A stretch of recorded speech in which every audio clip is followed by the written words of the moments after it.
السلام عليكم ورحمة الله. ازيكم اغلى متابعين؟ عاملين ايه؟ يا رب تكونوا بألف خير وصحة وسعادة. النهاردة هنعمل بقى مشروب يرطب على قلبنا في الحر الجامد اللي احنا فيه دوت. هنعمل النهاردة عصير عناب سهل جدا وبسيط.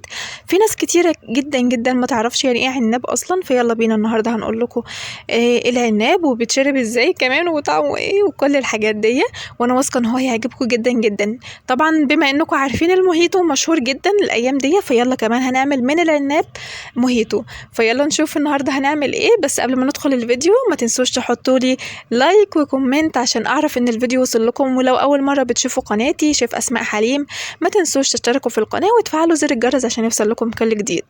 معايا كده الكركديه، بتقدري تجيبيه من عند العطار، اي عطار. هتقولي له عايزه كركديه هيديكي، بس اختاري النوع الزهره اللي هو بيبقى كامل مش متكسر دوت، يعني هيديكي نتيجه حلوه جدا جدا. خدته وبدات كده اغسله. انا خدت حوالي معلقتين كبار وغسلتهم وصفيتهم كويس جدا، وهقولك كمان العيوب اللي ممكن تقابلك فانت تخلي بالك منها.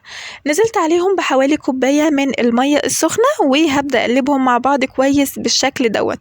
انا بقلبهم علشان اغمر كل العناب او عفوا كل الكركديه في الميه المغليه. هسيبه بقى مع نفسه وكمان يعني لحد ما يخرج الصبغة بتاعته. في البداية برضو قبل ما اغطيه واسيبه حطيت له حوالي معلقتين كبار من السكر وهنقلبه كويس. السكر طبعا بيساعد ان الصبغة بتاعته تنزل على طول اسرع. فهسيبه كده من ساعة، من ساعة ونص لساعتين مع نفسه. وده كده بعد ما خلص معايا وبرد تماما. بصوا عمل صبغة جامدة جدا وحلوة قوي. فيلا بينا نصفيه ونشوف هنعمل الخطوة التانية ايه.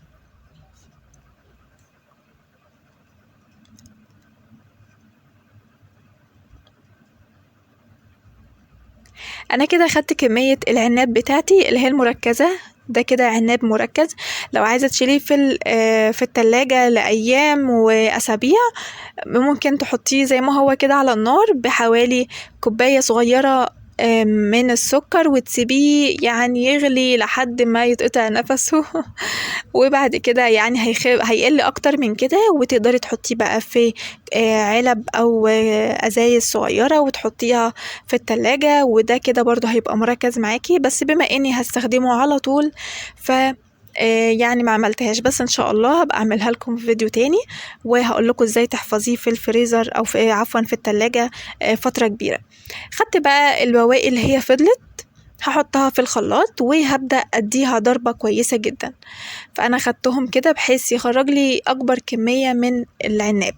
ودي بعد ما غسلته كويس جدا من الاتربة، برضو كان في كمية اتربة تاني، فيفضل الجزء اللي في الاخر دوت يعني ما تكبيش على طول، حاولي تاخدي يعني من على الوش كده علشان الرملة دي ما تبدأش تدخل معايا في العصير بتاعي. حطيت عليهم حوالي كوباية كبيرة من المية وضربتهم كويس في الخلاط.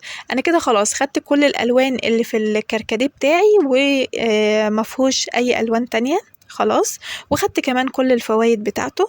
فانا هاخد الجزء دوت، هو طبعا خف شوية، هحطه على العناب المركز اللي احنا عملناه في البداية.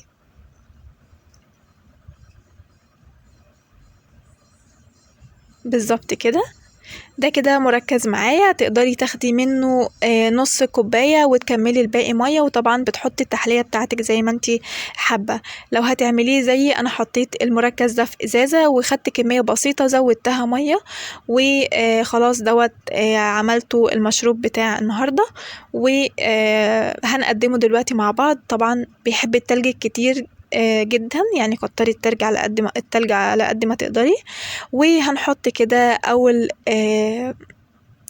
اول طريقة معانا الطريقة التقليدية، عناب بالتلج بس. طبعا حطينا السكر بتاعنا وظبطنا دنيتنا وكده خلصنا اول كوباية. حلوة جدا وبترطب على القلب جدا، مش قادرة اقول لكم في الحر اللي احنا فيه دوت. فافضل عصير ممكن تشربيه الايام دي في الحر الجامد دوت هو عصير العناب. هنعمل بقى الطريقة التانية، طريقة الموهيتو. طبعا بنات كتير عارفاها. هنعمله النهاردة بقى بالعناب بس بطريقة حلوة وبسيطة جدا جدا، يعني مش محتاج اي تكلفة كتيرة. جبت العناب المركز اللي انا عملته معاكم في البداية، هحط حوالي ربع الكوباية بس. وعندي نعناع يعني مش فريش، هو المفروض نعناع فريش، بس طبعا كان عندي نعناع مجفف. فانا هاخد كده حبة صغننين وابدأ افركهم كده بين صوابعي واحطهم على العناب. واي مشروب غازي او صودا، يعني عفوا صودا تقدري تضيفيها. عندك 7 اب، عندك ايه تاني، في انواع كتير يعني. هو 7 اب، سبرايت، الحاجات دي فيها صودا عالية جدا، فانتي تقدري تحطي اي مشروب فيه يعني صودا، وتقدري تحطيها على المشروب بتاعنا اللي هو العناب. فبس كده عملتي احلى موهيتو، بسيط وسهل وطعمه خرافي، مش قادره اقول لكم حلو قد ايه. فيا رب الفيديو النهارده يعجبكم، واشوفكم في فيديو جديد قريب جدا جدا ان شاء الله. ويا رب الفيديو النهارده يعجبكم، ما تنسوش تقولوا رايكم في الكومنتات. هستناكم تسمعوا الفيديو للاخر وتقولي رايكم في الكومنتات لو حد جربه. وشكرا ليكم يا احلى ناس في الدنيا، وسلام.